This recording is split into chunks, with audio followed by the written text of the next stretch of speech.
Yun, kumain na rin tayo kay katapos ng padasal ni Utol dahil 40 days ni Utol gan. Ayan. Dito kaya, oh. Palitan mo na. Kunting salo-salo. Yung mga pamilya ni Utol, yung mga matapos ng padasal. Ayan.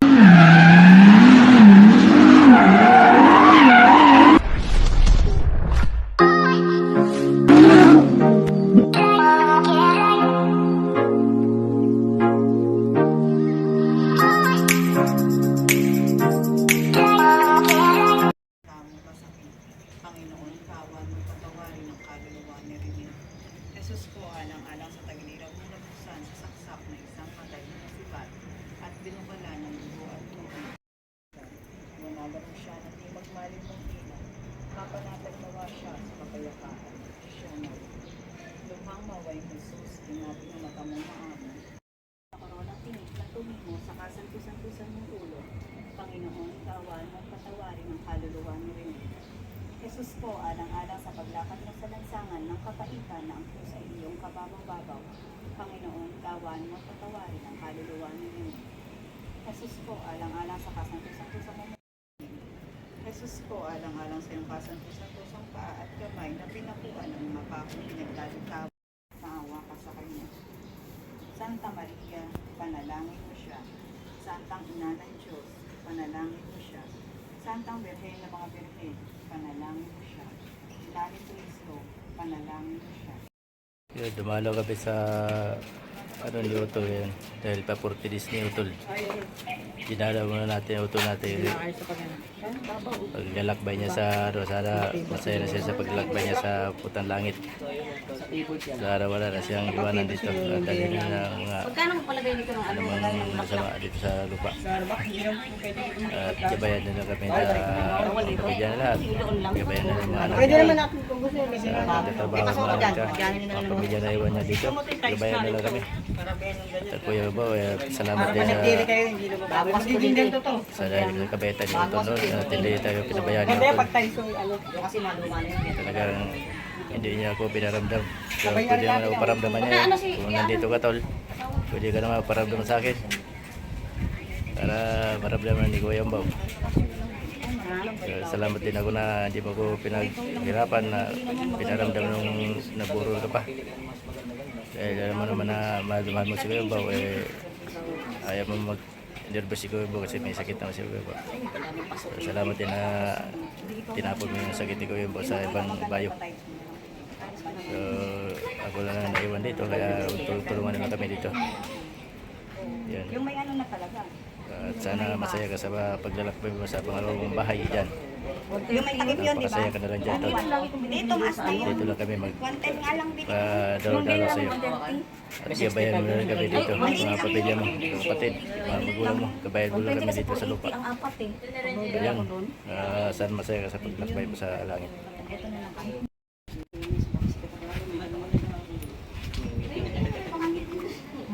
Ito parang wala sa mga kumadalang. Tagal na rin, no? 2015 pa. Ano ngayon? Ba 5 years na ito? Sa papa mo. Ano pag Naunang lapida kisa paglibing. Yung unang lapida, wala yung pagkatawan. nandun din sa kabila. Dapat ano kayo, oh. Hindi kayo nagluto, di nyo binauna si Utol. Si Utol, ako wala rin pambaon kay Utol kay wala rin trabaho. Kaya nga eh. Oo. Hindi, sa sunod na pagdala ulit. Dapat kayo kasi pag 40 dapat mayroon ba, ano, nagluto kayo. Gutom to si Utol, wala siya mainom dito. Oh. Dami-dami natin dito. Bawal yata alam. Dito yung mga pamilya ni Utol lahat. Mga anak na 5. So ako lang din yan dito kasi ako lang din walang trabaho. Yung iba may mga trabaho. Tol, patuloy ka na lang sa paglakbay mo sa langit at sa pangalawang bahay dyan. At dalhin mo na lahat ng mga karamdaman ni Kuya Baw. Tapon mo sa ibang ibayo. Lahat ng mga naramdaman namin, tapon mo na sa ibang mga ibayo.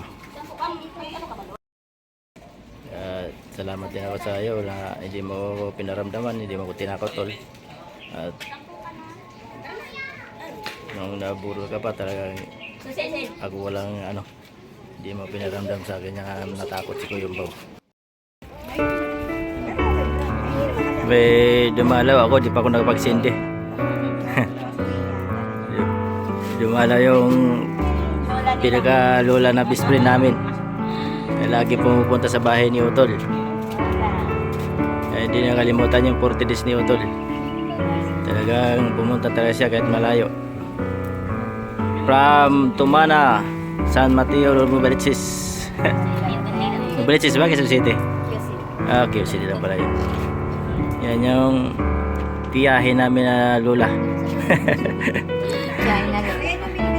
Kaya lablab niya yung mga apo pamangkin niya.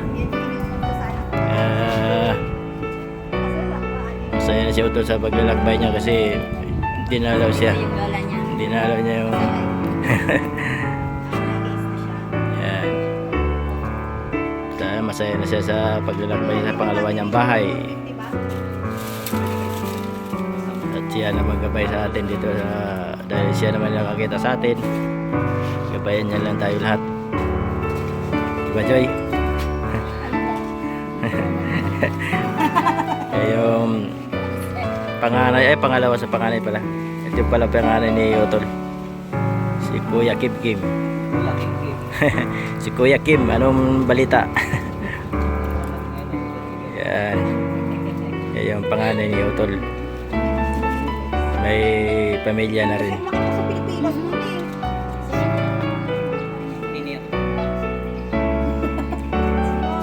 Ito naman yung bunso ni Tit Utol. Miss ang papa mo? Miss niya yung papa niya. Naiyak rin ako, naiyak din siya. Huwag na. Dahil 40 days ni Utol nga kaya dinalo-dalo namin. Dahil siguro pa wala namang pasok. Nagdalaw na rin tayo. Ayun, kumain na rin tayo kay katapos ng padasal ni Utol dahil 40 days ni Utol gan. Ayan. Kunting salo-salo sa mga pamilya ni Utol, yung mga patapos ng padasal. Ayan. Ayan yung dalawa, yung mag-asawa, nagsalo na si Utol at saka si Aida. Ayan. Isalo sila dun sa lamisa ni Utol. So nandiyan ka man si Utol ngayon, kung nandito ka man Tol, alam mo na. Pag mo itapon yung tapon yung sobrang sa pag may natumba dyan si Utol yun. Hindi na magalit si Utol, kaya yan dyan, binigyan ko siya pagkain na, sinaluan pa siya. Alright, kaya tayo. Aida, saka ni Utol. Yan. Yan. Haba ng bakasyon ni Utol eh. Haba ng quarantine. Quarantine si Utol pala.